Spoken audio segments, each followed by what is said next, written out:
Hello friends, welcome to Gokul Tech. Today, day number 34 of Power BI DAX functions, we are going to discuss with the second function in text functions. We have already discussed 33 different Power BI DAX functions and how it is used, what are the difference between two different DAX functions, comparison of average, average A, count if as a lot of functions we have discussed.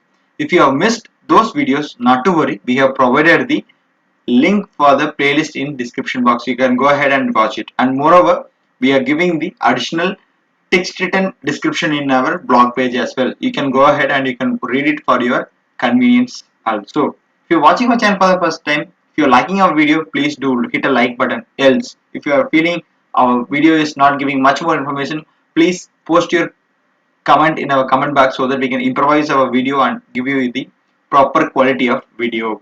Let's start with the today's session. As you know, we have done with 6 different types of DAX function. We have started with text DAX function yesterday, and we have already dealt blank function, and now we are starting it with code function. How it is going to use and what are the use of code function, we are going to discuss it in this video.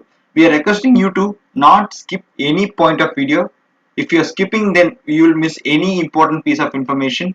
It will become a problem when we are deploying the same DAX function in your live example. Let's start with the today's session. So I'm going to create a new column. I'm naming it as code. So I'm going to type code. You can see this code is now upgraded as a UNICODE. The name of the DAX function is changed, but the function remains the same, which is it returns the number corresponding to the first character of the text, which means what is the first text appears, and it will return the Unicode accordingly. So I'm going to give the name as pair.